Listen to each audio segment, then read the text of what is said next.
Good day, everyone. This is ComSci 197, the first lecture, and today we are going to have the course na introduction.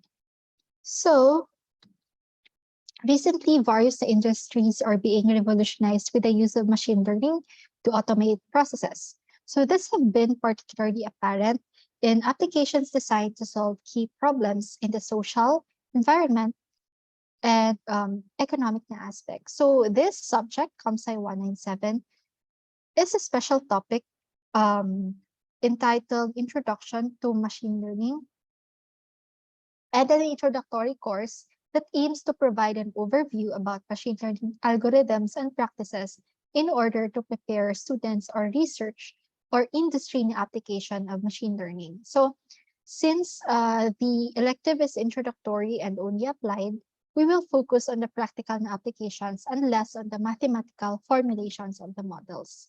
So the students are assumed to have a basic familiarity with the concepts of probability and linear algebra. So we have the COMSA 11 as well as the STAT 105.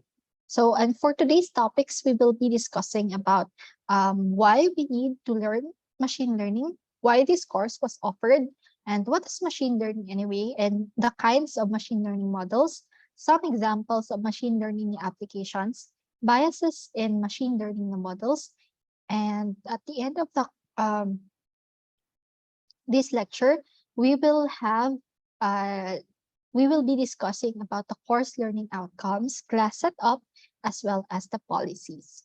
Okay, so now why take the course? So according to John Naisbitt, we are droning in information and starving for knowledge, right? So which is true. There are more than 1 trillion web pages, and for every second, 1 hour of video is being uploaded to YouTube.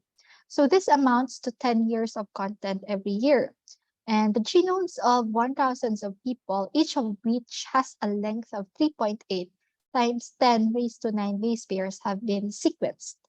Okay, so let's also have another example which is relevant to today's society, which is the onset of the COVID-19 pandemic. No? Because of the pandemic, there is found to have a need to identify the pathogens that are causing the pandemic and identify which genetic sequences can be targeted for developing the vaccine.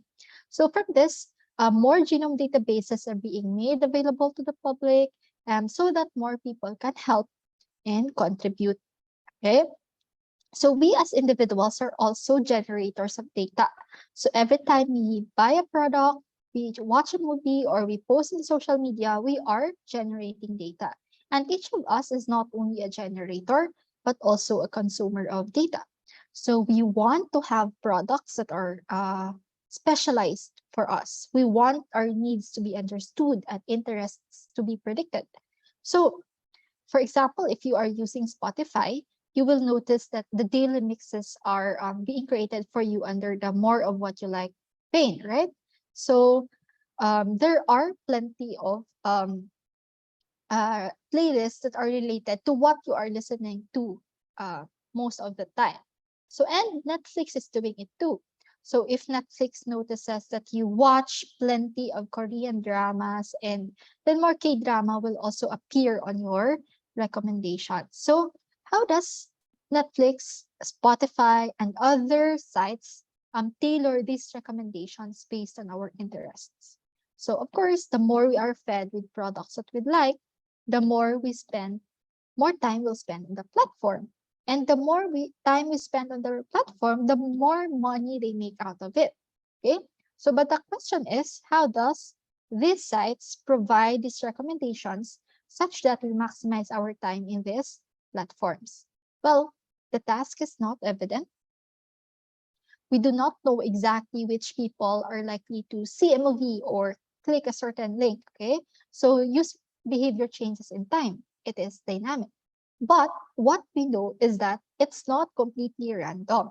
So you listen to like sad na Taylor Swift songs when you are feeling lonely, or you listen to more bop na songs when bop na Korean songs when you are happy, right? So even if your behavior changes over time, it still sees a pattern.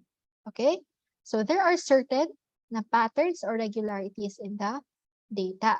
So, as mentioned, vast amounts of data are being generated in many fields, and the statisticians or the machine learning practitioner's job is to make sense out of it all. So to extract important na features, patterns, and trends, and understand what the data says. So the process of detecting certain patterns or regularities in the data is the niche of machine learning. Okay.